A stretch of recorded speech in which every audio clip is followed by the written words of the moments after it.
അസ്സലാമു അലൈക്കും വറഹ്മത്തുള്ളാഹി. പ്രിയപ്പെട്ട പുസ്തകപ്രേമികളെ, ഷാർജ അന്താരാഷ്ട്ര ബുക്ക് ഫെയറിൻ്റെ ഭാഗമായി നടന്നുകൊണ്ടിരിക്കുന്ന പബ്ലിഷേഴ്സ് കോൺഫറൻസിലാണ് ഇപ്പോൾ ഉള്ളത്. ലോകത്ത് തന്നെ ഏറ്റവും വലിയ ബുക്ക് ഫെയർ ആയി ചരിത്രം കുറിക്കപ്പെട്ട ഈ മഹാസംഭവം അതിൻ്റെ ഭാഗമാകുക എന്നത് തന്നെ വലിയ കാര്യമാണ്.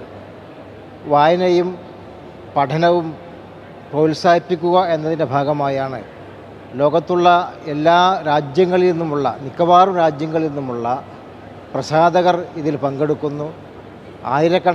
പതിനായിരക്കണക്കിനായ പുസ്തകം ഇവിടെ ലഭ്യമാണ്.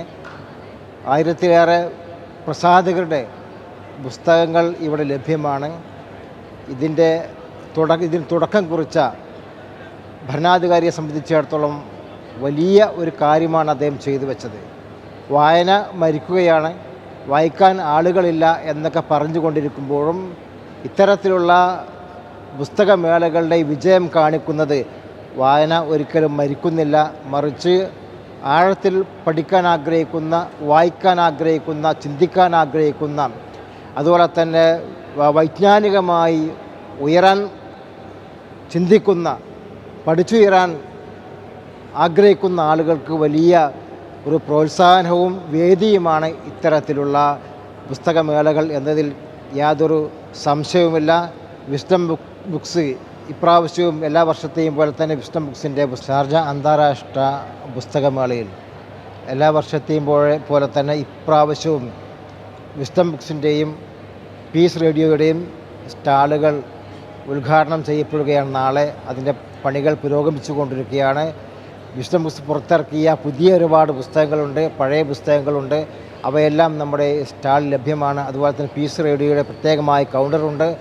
അതും തന്നെ എല്ലാ സാധാരണഗതിയിൽ വർഷം തോറും നടന്നുകൊണ്ടിരിക്കുന്ന പരിപാടിയിൽ ഇപ്രാവശ്യം ഈ 2 സ്റ്റാളുകളും ഇവിടെയുണ്ട്.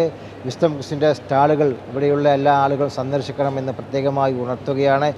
വൈജ്ഞാനികമായി ഏറ്റവും ഉപകാരപ്പെടുന്ന ഒരുപാട് പുസ്തകങ്ങൾ പ്രസിദ്ധീകരിച്ച വിസ്ഡം ബുക്സ് ഇപ്രാവശ്യം പുതുതായിക്കൊണ്ട് പ്രസിദ്ധീകരണമടക്കം ധാരാളം പുസ്തകങ്ങൾ ഇംഗ്ലീഷിലും മലയാളത്തിലുമായി പ്രസിദ്ധീകരിക്കുന്നുണ്ട്. അതുകൊണ്ട് എല്ലാ സഹോദരങ്ങളോടും വിസ്ഡം ബുക്സിൻ്റെ സ്റ്റാൾ കൂടി സന്ദർശിക്കണം എന്ന് പ്രത്യേകമായി ഉണർത്തുകയാണ്. അതുപോലെ തന്നെ പീസ് റേഡിയോയുടെ സ്റ്റാളുമുണ്ട്. പീസ് റേഡിയോ ഇൻസ്റ്റാൾ ചെയ്യാത്ത ആളുകൾ അതിനൊരു വേദിയായിക്കൊണ്ടുകൂടി ഇതിനെ ഉപയോഗപ്പെടുത്താൻ പ്രത്യേകമായിക്കൊണ്ട് ഉണർത്തുകയാണ്.